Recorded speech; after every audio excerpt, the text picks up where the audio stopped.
concrete is very unforgiving. According to the National Alliance to End Homelessness, because homeless people are so hard to count, they say that any count that you give is actually 2 to 3 times higher. In Richland County alone, they say there's 1,300, but according to the NAEH, it's 2,600 to 3,900 people that should be in Richland County that are actually homeless.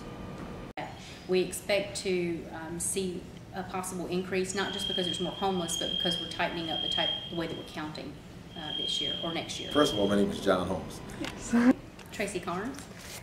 Christopher Demaintenon. William Ford. And I became homeless due to making bad choices. I graduated when I was 17, joined the Navy, studied medicine for 10.5 years, but I've always used one drug or another, including alcohol, from the time I was probably 15.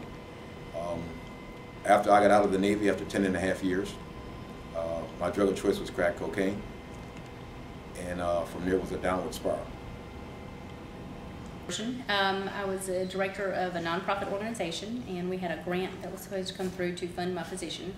When the grant fell through, I had a series of unfortunate other events that compiled into one thing, and basically ended up losing everything that I had. I didn't lose it, I sold it so I could survive a little bit. Ended up selling the last bit of it, all of it, just so I could get a vehicle and put ourselves in a hotel for a little while.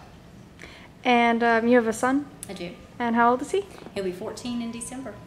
I became homeless after I was kicked out of my aunt's house because I couldn't afford to pay the rent. My story goes back a ways. I had my own business in 1991. I'm a college graduate, by the way. I'm an ordained minister. I have credits toward my master's. I'm a truck driver. I have even taught school for 2 years, so I've done a myriad of things.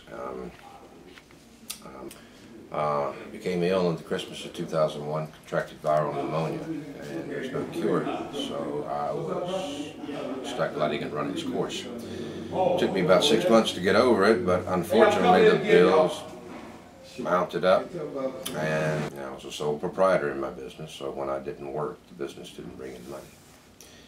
Bills mounted, and I became desperate and had this stupid notion of robbing a bank. I wrote a note, I walked up to the bank, put my hand on the door, said, "This is not right," turned and walked away. Got back into my truck, drove up the road. I was stopped up the road, about a mile up the road, as a suspicious person. They found the note in my pocket. They recognized me as having gone to the door of the bank, touched the door, and because of that, they said I made significant effort toward the commission of the crime. I was charged with and convicted of attempted unarmed bank robbery. That landed me in federal prison for 6.5 years.